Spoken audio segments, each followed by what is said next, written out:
Sige, picture tayo. Kanino mo na naman isi-send? Kay Benz. Nasaan na yun? I'm ready. Picture na. Teka, may na-realize lang ako. Bakit kayo magka-chat ni Benz? Bakit kayo magka-chat ng crush nating dalawa? Ha? Ha? Ay. Balita ko kayo na raw ah. Paano mo nalaman?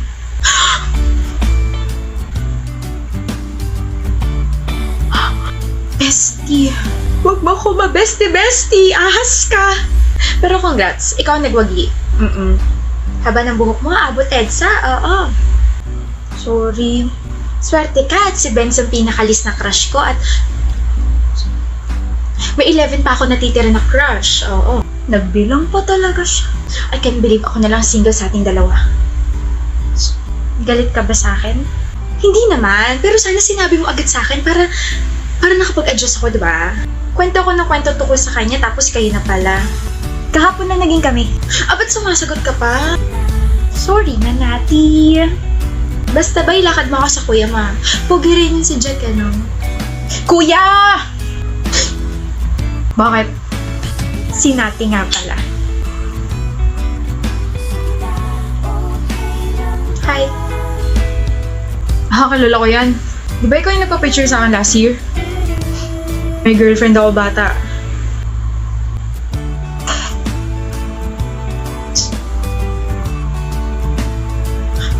Bata? Bata? Kapal. Naman ako minor ah. 10 na lang yung crush ko, Jerry. Kailangan ko pang kumain ng kumain para sa love life ko. Visit ka kasi. Layuan mo ang anak ko. Ayoko po. Layuan mo ang anak ko. You're not even allowed to love me. Isa ka lang naman, commoner. Mahal ko po si Logan. Yung pagmamahal mong sisira sa anak ko. What would my amigas think of my son kapag nalaman nilang may girlfriend siyang isang basura?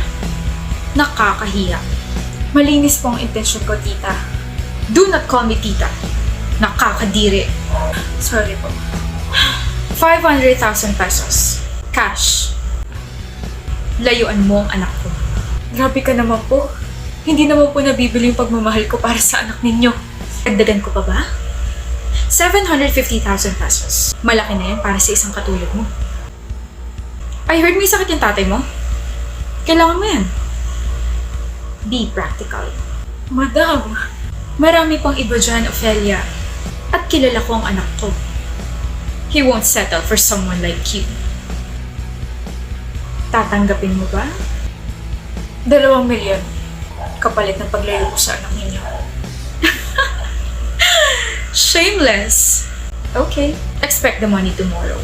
Ihahatid ng bodyguard ko sa bahay ninyo. Makakalis ka na. Logan! Ophelia, mahal. Totoo ba? Tinanggap mo yung pera? I'm sorry. Kailangan ko ng pera eh. Kailangan natin ng pera. Di ba magtatanan tayo? Uto-uto talaga yung nanay mo. Akala niya may sakit si tatay, pero ang totoo, wala naman na talaga akong tatay, Diyos ko. Magkano in-offer sa'yo? 500K. Tapos ginawa niya 750, pero sabi ko gusto ko ng 2 million. Ang laking pera na nun para makapagsimula tayo, di ba? Anyway, bukas niya pa mabibigay yung pera, kaya stay low-key ka muna ha. Huwag kang papahalta, tapos kapag nabigay na, saka ka na pumunta rito, tapos umalis na tayo papunta ibang bansa. Akala mo talaga makikipagtanan ako sa isang gold digger? Ano? Akala mo, hindi ko alam? Alam mong ano?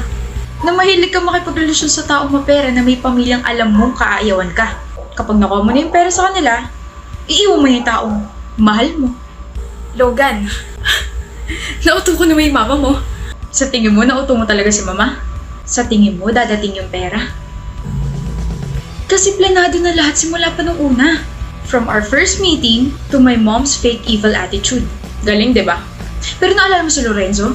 Yung huling biktima mo? Kaibigan ko yun. You know, it's payback time. Mahal kita. Mahal mo pera namin, Ophelia. Ibigay niya yung 2 milyon. Pinaghirapan ko yun. Pinaghirapan? Don't worry. I left 200 pesos in your bank account. 200 pesos? Pampalubag loob. At least may nakuha ka, di ba?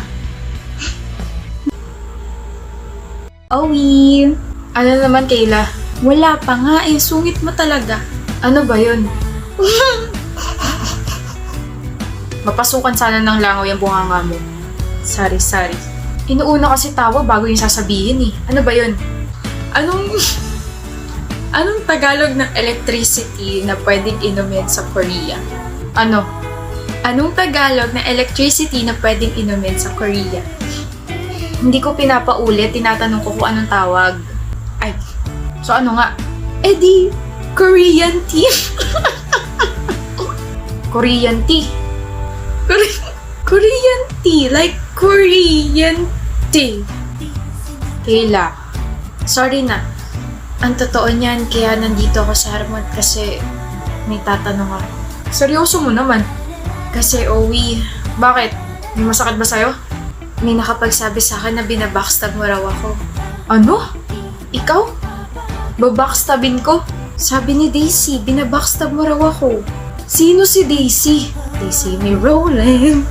They hate it. Kung di lang kita jowa, matagal na kitang winokatan. Ba't ba ang init ng ulo mo? Nag-check kasi ako ng akad stuff. Ay, we. Anong ay, we? I will run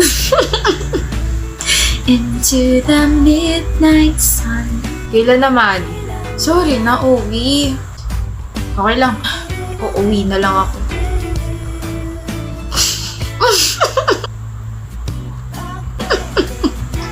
Ano ba gusto mo? Nagugutom ako.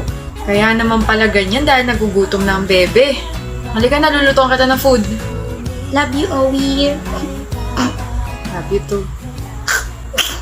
When they say niggas ain't shit, say that's not cheating if I wasn't with your ass, yo. You kept secrets and your cousin told me that, so logical thinking is just something that you lack, so what you even meant for? Looking like a stick up in your ass, so I'm not your mommy, nigga. Find a new hobby, nigga. Rats on your walk, get picked up, your shit's in the lobby, nigga. I'm not gon' kill your car, I'll call your fucking mom. You should've paid my rent, go get a fucking job. Mahal, tulog na tayo. Sandali lang. Oh, nahihi ako. Mahal, magsi-CR ka? Grabe, sumakit yung tiyan ko sa kinain natin ng merienda. Kaloka. Ba't ka nandito? Malamang nag-CR ako. I mean, di ba nasa kwarto ka? Huh? Kanina ka pa nandito? Oo nga, ano mayroon?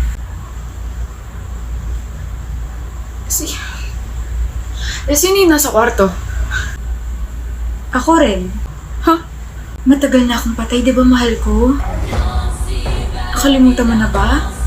Nanilasan mo ako? Dito lang ako sa tabi mo. Kabayaran dahil sa ginawa mo. Pang-ilan na yan? Pang-anim na. Hindi mo pa rin alam kung sino naglalagay? Di ko mo tsempohan eh. Tinry ko pumasok na maaga pero nakapatong na agad yung flower sa desk ko. Kaka-intriga naman, kainis. Sana all. Chad? Oh. Ikaw ba nag-iiwan ng mga flowers sa desk ko? Natanggi ko yung desk mo. Nalaglag to bulaklak kaya pinulot ko. Oh. Awe, tunog dismayado ka yata. Ine-expect mo ba ako naglalapag ng mga basurang bulaklak dyan sa desk mo? Basura? Oo, bakit? Hindi lang yan yung basura. Pati yung nagbibigay, basura rin. Di ka man lang mabigyan ng totoong bulaklak. Bitter ka lang siguro. Hindi ako bitter. Bitter ka, Chad. Bakit ako magiging bitter ako nakapag-break sa'yo? Visit? Bakit ba ako nakikipag-usap sa'yo? Bakit nga nakipag-break ka sa akin? Girl, walang iniwan na bulaklak sa desk mo ngayon. Bakit kaya? Obligado ba yung taong yun na mag-iwan? Oo, hindi man lang pinaabot sa Valentine's. Ay, nabitin kilig ko. Olivia, pupunta kaming mall. Sama ka? No, may pupuntahan ako eh. Sino kaya yun? Tao po. Tao po. Ano ba yun? Chad, ginagawa mo rito. Absent ka kasi. O ano naman sa'yo? Ngayon ka lang umabsent so I got worried. Ay, mas ka na. Well, hindi ako aalis hanggat hindi mo inaaman na ikaw talaga yung naglalapag ng mga bulaklak sa desk ko. Nagsasabi mo dyan. Bakit ka may hawak na bulaklak na katulad nyo sa akin? Anak ng gatas naman. Isip. Oo na. Sa akin galing yung mga yun. Okay na. Umalis ka na. Mahal mo pa rin ba ako? Anong klaseng tanong yan? Chad naman eh, kailangan ko malaman. Kailan ba ako tumigil na mahalin ka? Uy, bakit ka nakapag-break sa akin kung ganon? Tinawag mo pang basura yung mga handmade flowers pero ikaw rin pala yung gumawa nun. Di kita maintindihan. Baka tawanan mo ako eh. Nung Christmas, may nagpadala sa'yo ng 24 roses, di ba? Hindi ko tinanggap yun, sinauli ko yun. Alam ko. Sinoli mo naman yun pero insecure ako eh. Pakiramdam ko hindi ako karapat-dapat para sa'yo. Kaya yun, pagkatapos ko makipag-break sa'yo, nag-aalit ako sa sarili ko. Bang iniisip ko nung time na yun. Tapos napagdesisyonan ko na mag-part-time sa isang fast food chain para kapag nagbalikan na tayo, may mabibigay na ako sa'yo. Tapos bumili ako ng materials pang crochet kasi yun yung kasya sa budget ko eh. Kaya pasensya na kung You're more than enough, Chad. You, your efforts, your love are more than enough. Kaya instead of breaking up with me, tell me more about what you feel. Hindi naman ako mapapagod na bigyan ka ng assurance eh. sorry For what? sa pagiging rude ko sa'yo for more than 1 month. Wala yun. Oh. Dala mo palagi yan? Aba, oo naman. 9 na flowers ko. Thank you. Will you go out with me this Valentine's, Olivia? Huh? 9 words yun, kaya 9 flowers binigay ko sa'yo. Bakit sa Valentine's pa? Alam mo naman sa araw ng mga patay. Ano yun? Para patay na patay ako sa'yo. Visit ka. Sa Valentine's Day dapat ako makipagbalikan sa'yo kaso nabuking mo na ako eh. Kaya magdadate na lang tayo. Tayo na ba ulit? Oo! Hindi pa ba? Siyempre, tayo na ulit. Pakutos nga isa. Kiss muna.